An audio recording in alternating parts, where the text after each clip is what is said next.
Now we got Terrance McKinney versus Firas Ziam. Okay, first time I saw a Ziam fight was against Luigi Vendramini. Luigi Vendramini was getting pieced apart, and then by Firas because he's so long. He's an absolute technical striker. He's so good. He throws everything at you. Bianca's over here just checking out Nacho Libre apparel, and it's cracking me up right now. It's just talking about this so glorious. See what it tastes like. I want to get you that. I would wear it every day. It's not even a question. I know. Remember when he puts the thing over his face and he turns to the side? And sometimes you have to wear, sometimes in your life. No, sometimes there comes a life when you have to wear stretchy pants. You're crying right now. It's so funny. So many good fighters coming out of France, though. I'm so sorry. No, but to put this into perspective, this Terrance McKinney fight versus Firas Ziam, he's so good. Jamie Malarkey, dub. He has a dub over him who just beat Devontae Smith, who's a power puncher.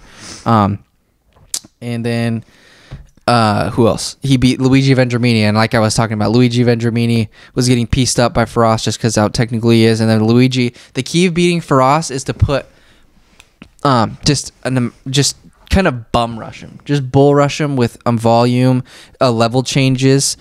And it seems to kind of rattle his cage a little bit. But the thing with Terrance McKinney is, I think Terrance could actually do this. And there is a possibility that Firas Ziam could be a little hesitant to engage with Terrance, just given the fact that Terrance put Matt Favola out cold in about 7 seconds. So Terrance McKinney, he is so unbelievably talented.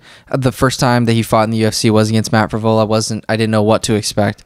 But he is a force to be reckoned with, and he is very scary. So I think I'm going to go with Terrance McKinney just because I saw more of a power difference in my times watching. Because Firas, he'll put volume on you, but it's nothing that I don't think he'll put you away with. Mm-hmm. But Terrance, all it takes is one shot. He could be losing the entire fight, and he can knock you out. So yeah, I'm going to definitely go with, look at all these.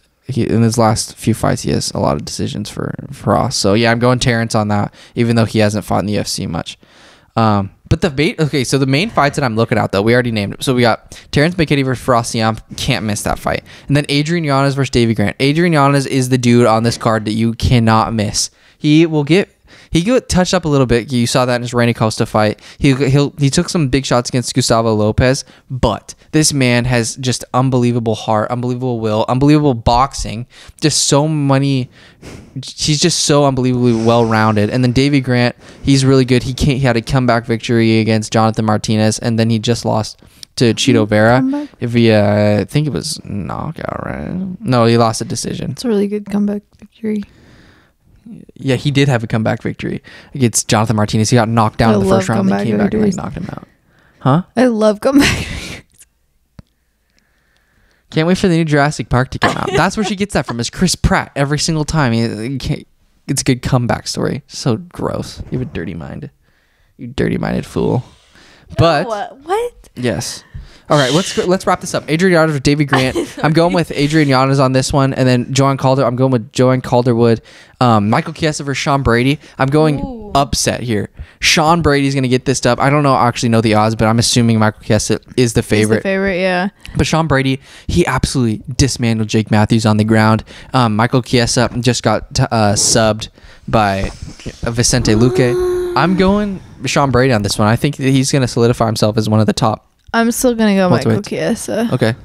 I like that. And then Ketlin Vieira. I think Ketlin Vieira, as much as Miesha Tate wants to come back, I really think Ketlin Vieira has the juice to be a top flight contender at 135. She's so good. She had a tough fight against Yana Kunitskaya, but low-key thought she won that fight. So, yeah, I'm going to go with Ketlin on that one. But so the main ones that I think, not to disrespect anybody else on here. Oh, Loma Lookboonmee versus Lupita Godinez. Lupita's this is like your third fight.